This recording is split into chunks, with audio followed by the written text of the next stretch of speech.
It's time now for a little latest on local sports and sports at senior night at JC Stadium tonight. The final regular season game for our Wayne County Yellow Jacket football team. They host Southeast Bowl tonight at 7:30. We begin this afternoon with the Wayne County Coaches Show at 6:30. Here's a portion of the show in which Coach Jay Beauchamp says he likes where his team is at, but he says he wants to continue to work on that balanced attack before the playoffs begin. We're going to do what it takes to win, but in my mind, that's what, when you go to playoff games, and we had a couple of anomalies last year where we weren't really that balanced. But I think, especially when it comes late in the year, like a game like this, when opposite teams have so much film built up, with 7, 8 games or 9 games of looking at, you've definitely got to be balanced and you've got to do some different things. We've certainly continued to progress. That's what's encouraging for me.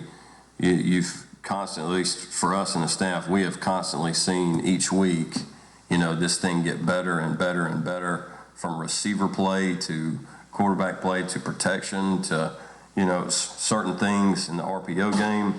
We continue to get better, and I think just being a balanced football team, gives you a shot, gives you, a chance to win, there at the end when you need to, and keep teams off balance, especially when you have a back like Matthew and Ja and some of the other backs that we've got. So we'll continue to keep pressing and keep getting better, but I certainly believe that we got to continue to be balanced the best that we can. And once again, you can hear all Coach Shaw's comments tonight on the Wayne County Coach Show at 6:30. Our pregame from the stadium at 7. Kickoff tonight, 7:30. Again, senior night at JC Stadium. 2 region games played last night in our region. New Hampstead defeated Burke last night in Pooler 34-28, while BC rolled over Islands 57-0.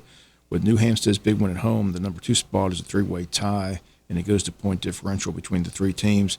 If I've got this correct, it appears that New Hampstead will win the number 2 seed in our region, will play the first round of the playoffs at home, along with the number 1 seed BC. Wayne County will fall in at number 3, and with the loss last night, Burke goes from the 2 seed to the 4 seed, and will be on the road as well. We'll get all that clarified tonight with Coach Jay Beauchamp, but that's what it looks like. The region standings will be BC 1, New Hampstead 2, Wayne 3, and Burke 4. Other high school games this evening: Appling hosts Brantley, Bacon hosts Irwin, Bradwell hosts Greenbrier, Brunswick at Effingham, Camden at Lyons, Coffee at Ware, Glenn hosts Lakeside Evans, Long County hosts Johnson, Pierce hosts Tatnall, Richmond Hill is at Colquitt. Wayne County girls softball team in Columbus today. Again, they've got a doubleheader day. If they win the first game, lost yesterday to North Oconee in 5 innings by a score of 12-0, and pushed the Lady Jacks to the losers bracket. Again, they have to win a doubleheader day and 3 games on Saturday to win the state title. Lady Jacks plays Sonoraville today at 1 p.m. With the win, they would play the winner of the Whitewater Seconder game. That would be at 5 p.m. today. The winner's bracket game today at 5 p.m. is North Oconee against Heritage Catoosa. Winner of that 5 p.m. game, 1 win away from the state championship on Saturday at 1 p.m. 6 teams left. Perry High School West Lawrence eliminated last night. With the win today at 1, the Jackets make the Final 4. A win at 5 p.m., they move into the Final 3. But again, they must win a doubleheader day and a tripleheader Saturday in order to win the state championship. Saturday's first game at 11. They would play then at 1 and have to win at 1 and 3 to win the state title. We'll update their progress tonight during the high school football game. Congrats to the Wayne County cross-country team. They were in the region competition this week in Evans County. Wayne County girls took 2nd, boys took 3rd. Girls had 4 finish in the top 10. Ashley and Pittman finished in 2nd place overall. Anaya Wallace, Caitlin Cancino, and Kelsey Hughes all 4 set personal records on a difficult course. Boys also had a strong performance, with Colton Reck finishing 1st for the Yellow Jackets and placing 8th overall. Tristan Yarborough and Colton Reck both set personal best.